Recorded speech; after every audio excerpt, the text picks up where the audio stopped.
ಎಲ್ಲರಿಗೂ ನಮಸ್ಕಾರ. ಅಮ್ಮನಗಡ ಪೊಲೀಸ್ ಠಾಣಾ ವತಿಯಿಂದ ನಿಮಗೆ ಮಾಹಿತಿ ತಿಳಿಸುವುದೇನೆಂದರೆ, ಎಲ್ಲ ಸಾರ್ವಜನಿಕರಿಗೆ ಇವತ್ತಿನ ದಿನ ಕಬ್ಬು ಕಡಿ ಸೀಸನ್ ಇರುವುದರಿಂದ ಅಲ್ಲಿ ಯಾವುದು ಆ ಕಡೆ ಮಹಾರಾಷ್ಟ್ರದ್ದು ಆ ಕಡೆ ಈ ಕಡೆ ಗ್ಯಾಂಗ್ಗಳು ಬಂದಿದ್ದಾವೆ.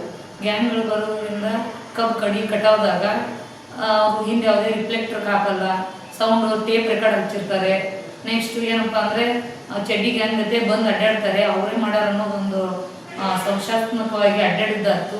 ಅದನ್ನೆಲ್ಲ ವಿಚಾರ ಮಾಡಿಬಿಟ್ಟಾಗ ನಮ್ಮಲ್ಲಿ ಕಂಡು ಬಂದಿದ್ದು ಎರಡು ಅಂದರೆ, ಒಂದು ಚಡ್ಡಿ ಗ್ಯಾಂಗ್ ಬಂದಿದ್ದು ನಮ್ಮಲ್ಲಿ ಆಗಿತ್ತಲ್ಲ CCTV ಫುಟೇಜ್ ಒಳಗೆ ನಮ್ಮ ಡಿಸ್ಟಿಕಲ್ಲಿ ಆಗಿದ್ದು ನೋಡಿ, ಮತ್ತು ಬೇರೆ ಡಿಸ್ಟಿಕಲ್ಲಿ ಎಲ್ಲಿ ಆಗಿದ್ದು ನೋಡಿ ಟೆಕ್ನಿಕಲ್ ಇದ್ರ ಮುಖಾಂತರ ವಿಚಾರಣೆ ಮಾಡಿ ತನಿಖೆಯನ್ನು ಕೈಗೊಳ್ತೇವೆ. ಒಂದು ಎರಡನೇದೇನಪ್ಪ ಅಂದ್ರೆ, ಇವತ್ತಿನ ದಿನ ಎಲ್ಲ ಸಾರ್ವಜನಿಕರು ತಿಳಿಸುವುದು ಏನಪ್ಪ ಅಂದ್ರೆ, ಕಬ್ಬಿನ ಗ್ಯಾಂಗ್ ಕಟಾವು ಮಾಡೋದ್ರಿಂದ ನಾವು ನಿಧಾನವಾಗಿ ಚಲಿಸಬೇಕು.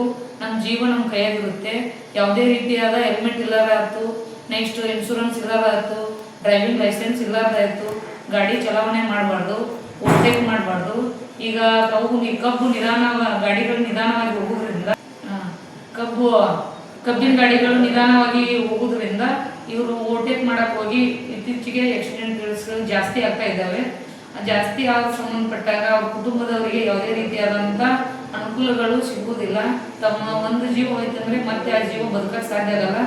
ಹೋಗುತ್ತಕ ನಿಧಾನವಾಗಿ ಹೋಗಿ ನಿಧಾನವಾಗಿ ಚಲಿಸಿ ತಮ್ಮ ಜೀವನವನ್ನು ಸಂರಕ್ಷಣೆ ಮಾಡ್ಕೊಳ್ಬೇಕು. ಟೇಪ್ ರೆಕಾರ್ಡ್ ಯಾವುದೇ ಕಾರಣಕ್ಕೂ ಹಚ್ಕೊಡು.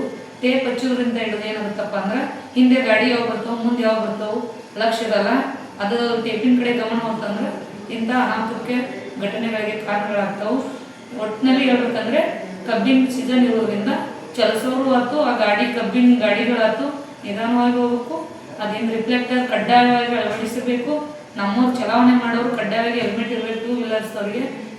ಉಳಿಕೆದವರಿಗೆ ಡ್ರೈವಿಂಗ್ ಲೈಸೆನ್ಸ್ ಮತ್ತು ಇದು ಯಾವುದು ಡ್ರೈವಿಂಗ್ ಲೈಸೆನ್ಸ್ ಮತ್ತು ಇದು ಇರಬೇಕು, ಇನ್ಶೂರೆನ್ಸ್ ಇರಬೇಕು.